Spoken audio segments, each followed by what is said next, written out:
सुनो दोस्तों, ये कोई साधारण रात की बात नहीं है। ये हमारे गांव की बहुत पुरानी और डरावनी कहानी है। हमारे गांव में एक तारीख है, चैत्र महीने की पूर्णिमा। साल में बस उसी रात को अजीब घटनाएं होती हैं। ठीक आधी रात को अचानक पूरे गांव में शंख बजने की आवाज गूंज उठती है। शंख ऐसे बजता है जैसे किसी की शादी का शंख हो, जैसे कोई बारात निकल रही हो। लेकिन गांव का कोई भी नहीं जानता कि ये शादी कहाँ हो रही है, दुल्हा कौन है, दुल्हन कौन है।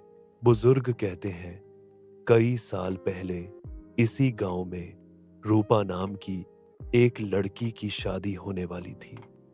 लेकिन शादी से एक दिन पहले ही उसकी मौत हो गई। शादी का मंडप सज चुका था, शंख बज चुका था, लेकिन दुल्हन कभी आई ही नहीं। कहते हैं उसी अधूरी शादी की पीड़ा आज तक गांव छोड़कर नहीं गई। तभी तो हर साल उसी दिन रात को शंख बजता है, मानो वो भूतिया शादी फिर से होती है। मैंने खुद एक बार देखा था। रात के 12 बजे थे। अचानक हवा ठंडी हो गई।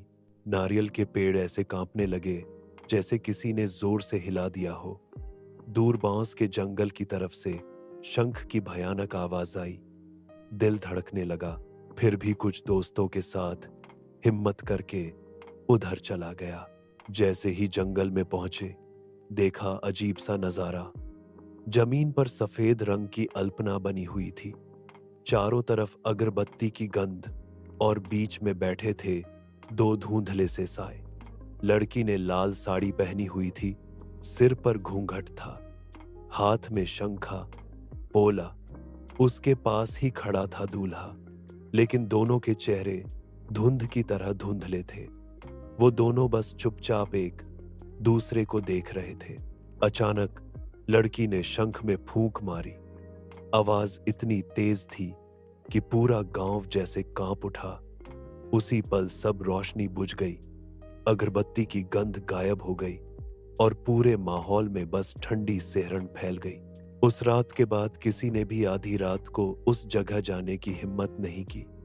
गांव वाले कहते हैं वो कोई शादी नहीं है, वो तो एक अभिशप्त आत्मा की अधूरी ख्वाहिश है।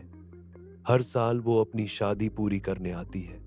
अगर कभी उस रात तुम गांव में रहो और अचानक कानों में शंख की आवाज सुनाई दे, तो संभल जाना, क्योंकि वो इंसान का शंख नहीं होता, वो होता है भूतों की शादी का बुलावा।